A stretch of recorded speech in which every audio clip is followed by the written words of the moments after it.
नमस्कार, मैं हूं नेहा सिंह। बिहार एक बार फिर चुनावी माहौल में है। सत्ता और विपक्ष दोनों अपने अपने तर्कस से तीर चला रहे हैं।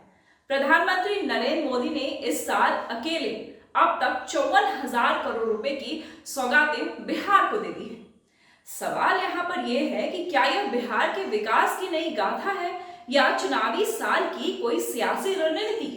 क्या बिहार को वाकई डबल इंजन की सरकार से फायदा हुआ है या फिर यह केवल वोट की राजनीति है?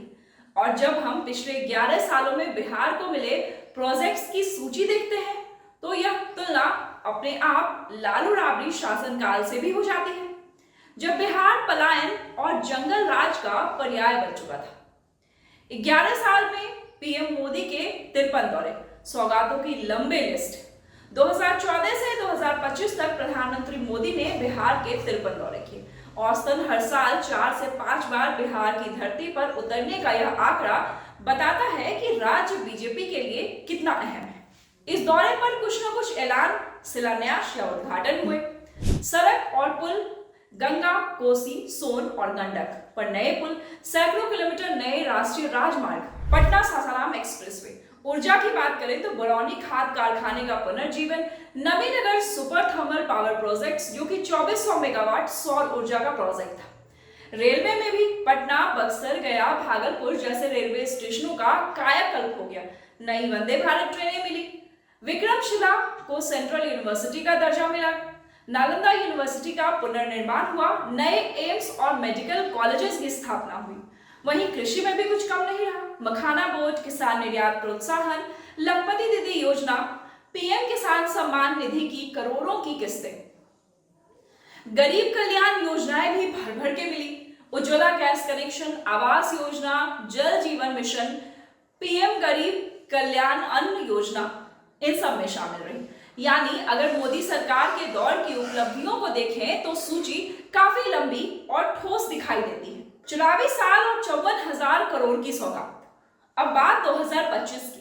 यह बिहार में चुनावी साल है। सिर्फ 7 महीनों में प्रधानमंत्री मोदी ने करीब 54,000 करोड़ रुपए की योजनाओं की घोषणा कर दी। मई 2025 विक्रमगंज 48,500 करोड़ की योजना, नवीनगर सुपर थर्मल पावर और पटना सासाराम एक्सप्रेसवे सबसे बड़े प्रोजेक्ट्स रहे।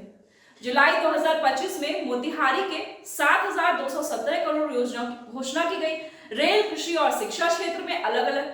फरवरी 2025 में भागलपुर में पीएम ने किसान निधि की 19वीं किस्त दी। साथ ही कृषि निर्यात को बढ़ावा देने की भी घोषणाएं की।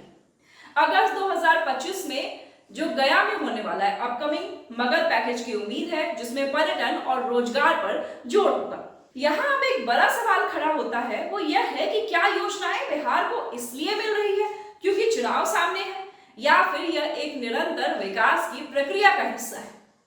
विपक्ष तो यही तर्क देता है कि चुनाव आते ही बिहार को पैकेज की बरसात मिल जाती है, लेकिन यहाँ पर बात यह है कि बरसात में पूरा बिहार ही डूब जाता है, तो पैकेज और योजनाओं की बरसात का बिहार क्या करेगा? अब हम बात कर लेते हैं डबल इंजन सरकार का असर, जिसमें वादे और हकीकत दोनों है। केंद्र और राज्य में लंबे समय तक बीजेपी नीतीश गठबंधन की सरकार रही। डबल इंजन मॉडल का दावा यही था कि इससे विकास की रफ्तार दोगुनी हो जाएगी। सकारात्मक पहलू इसके ये रहे कि 24 घंटे बिजली की आपूर्ति मिली बिहार को, जो 2010 के दशक तक बिहार में असंभव मानी जाती थी। गांव-गांव में पक्की सड़कें बन गई और एलईडी स्ट्रीट लाइट्स हर जगह दिखते हैं। बिजली उत्पादन क्षमता में इजाफा हुआ। महिलाओं के लिए जनधन खाते, उज्ज्वला योजना से फायदा हुआ। शिक्षा और स्वास्थ्य में नए संस्थान बने, नए आयाम लिखे गए। चुनौतियों में बेरोजगारी सबसे ऊपर है। बेरोजगारी में बिहार अभी देश में सबसे अधिक है। औद्योगिक निवेश का स्तर काफी कम रहा। पलायन की समस्या पूरी तरीके से बिहार से खत्म नहीं हुई, जो कि विपक्ष का एक बड़ा मुद्दा है। बाढ़ प्रबंधन की समस्याएं जस की तस रही। यानी डबल इंजन सरकार के वादों और नतीजों के बीच अभी एक बड़ा अंतर दिखाई देता है। बिहार की राजनीति में यह तुलना हमेशा होती है। लालू राबड़ी शासन यानी 1990 से 2005 का वक्त, शिक्षा और स्वास्थ्य के हालात बेहद खराब रहे। बिजली और सड़क की हालत चरमराई हुई रही। उद्योगों का पलायन और रोजगार का संकट। जंगल राज की पहचान अपराध और अपहरण बना। तक हो गया कि दिल्ली, पंजाब और मुंबई तक बिहारी मजदूरों की छवि बस गई। मोदी नीतीश शासन 2014 से 2025 की हम बात करते हैं। बिजली सड़क में बड़ा सुधार हुआ, स्कूल, कॉलेज और रेलवे स्टेशनों का विकास हुआ, योजनाओं का सीधा लाभ गरीबों तक पहुंचा, कानून व्यवस्था में सुधार हुआ, लेकिन अपराध पूरी तरीके से खत्म नहीं हुआ, कभी बढ़ता कभी घटता। बेरोजगारी और औद्योगिक पिछड़ापन अब भी बिहार के लिए एक बड़ा मुद्दा है। इस तुलना से यह साफ दिखता है कि बिहार जंगल राज से बाहर आ गया, लेकिन अभी तक विकास राज की मंजिल पूरी तरह हासिल नहीं कर पाया। बिहार में हर चुनाव पैकेज सौगात और वादों पर टिका होता है। 2025 के चुनाव में भी वही हो रहा है। बीजेपी और एनडीए ये कहेंगे कि मोदी के 11 सालों में बिहार ने जितनी रफ्तार पकड़ी उतनी कभी नहीं पकड़ी। हालांकि ये सच भी है। विपक्ष, खासकर आरजेडी और कांग्रेस का कहना है कि अगर ये सब विकास था तो पलायन क्यों नहीं रुका। जो सवाल लाजमी है, बेरोजगारी क्यों सबसे ऊंची है? जनता पूछेगी, क्या बिहार को यह सौगात हर साल नहीं मिलनी चाहिए? क्यों केवल चुनावी साल में ही इतनी बड़ी योजनाएं बिहार का रुख करती है? बिहार की जमीनी चुनौतियां अब भी वही हैं। बिहार की असल तस्वीर देखी जाए तो अब भी कई समस्याएं जस की तस बनी है।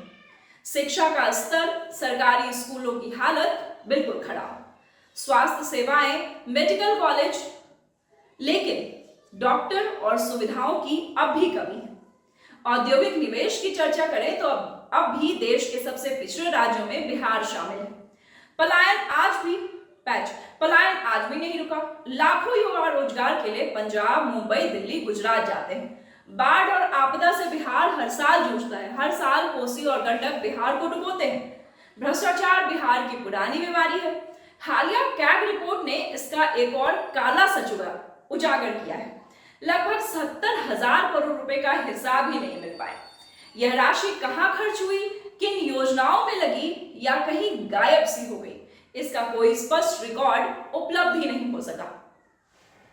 बड़े बड़े प्रोजेक्ट्स की घोषणाएं तो होती हैं, लेकिन जमीनी हकीकत कुछ और ही है। अक्सर योजनाएं आधी अधूरी रह जाती हैं, सड़कें बनने से पहले ही टूट जाती हैं और पुल उद्घाटन से पहले ही धंस जाते हैं। ऐसे कई एग्जाम्पल्स हाल में सामने आए हैं। अब लाजमी है कि जनता का भरोसा तो उठेगा ही। 11 साल, 53 दौरे और हजारों करोड़ की योजनाएं।